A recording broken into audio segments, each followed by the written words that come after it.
بدر الدجا شمس الضحا نور الہدی۔ ایک تو یہ بات میرے نوجوان بھائیوں کو پتہ ہونی چاہیے کہ ہم نے یہ کوشش کرنی ہے کہ یہ زندگی کا جو یہ لمحہ ہے، ظاہر ہے یہ ہمیشہ تو نہیں رہتا، یہ تو آپ نے بھی دیکھا ہوگا، کتنے لوگوں کو آپ نے دیکھا جوان تھے بوڑھے ہو گئے، کتنے لوگ تھے صحت مند تھے بیمار ہو گئے، کتنے لوگ تھے دنیا میں موجود تھے دنیا سے چلے گئے۔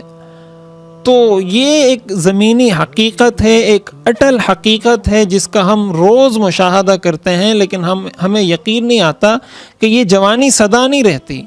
اسی لیے حضور علیہ الصلوۃ والسلام نے فرمایا اغتنم خمسا قبل خمس، 5 چیزوں کو 5 چیزوں سے پہلے غنیمت سمجھو، اور اس کے اندر ایک چیز آپ نے بتائی شبابک قبل حرمک، بڑھاپے سے پہلے جوانی کو غنیمت سمجھو۔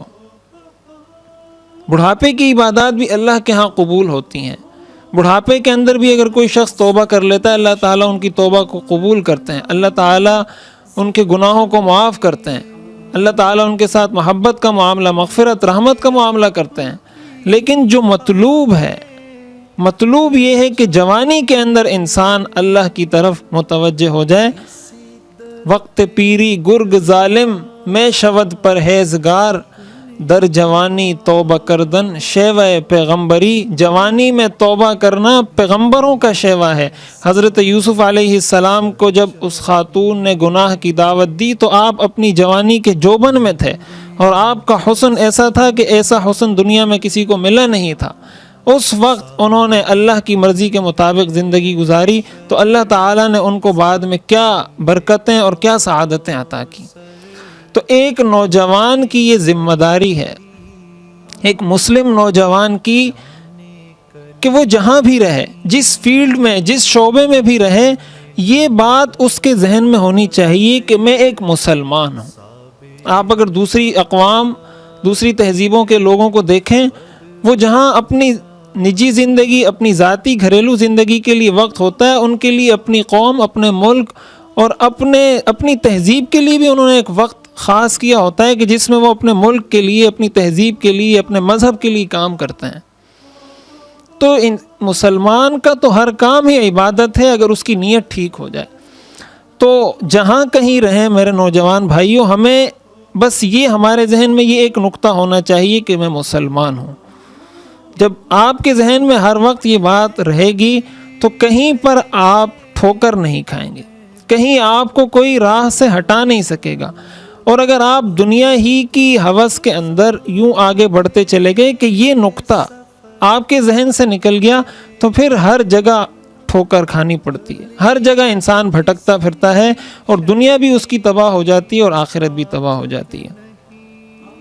حضور علیہ الصلوۃ والسلام نوجوانوں کو بہت سارے مواقع پر باقاعدہ مخاطب کر کے ان کو تعلیم دیا کرتے تھے، ان کو بتایا کرتے تھے کہ کس طریقے سے آپ نے زندگی گزارنی ہے۔ اور قیامت کے دن بھی حضور نے فرمایا لا تزول قدم ابن آدم حتی یسأل عن 4، قیامت کے دن کسی کے قدم سوال و جواب سے اس وقت تک پیچھے نہیں ہٹیں گے جب تک 4 سوالوں کا جواب نہ دے دیں۔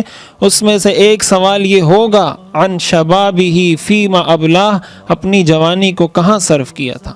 کیا اپنی جوانی کو رقص و سرور کی محفلوں میں خرچ کیا تھا؟ کیا اپنی جوانی کو طبلوں، ناچ گانوں کے اندر خرچ کیا تھا؟ نشے کے اندر خرچ کیا تھا؟ اللہ کی نافرمانیوں کے اندر لگایا تھا؟ یا اللہ کی تابعداری کے اندر اس کو لگایا تھا؟ اس کے بارے میں پوچھا جائے گا۔ تو ایک مسلمان اگر اپنے ذہن میں یہ بات رکھ لے کہ میں ایک مسلمان ہوں تو کہیں پر اس کو کوئی پریشانی کا سامنا نہیں کرنا پڑتا۔ نبی لے کے طیبہ کو چل، اگر تجھ کو زیادہ سفر چاہیے، کلیم اب کسی شے کی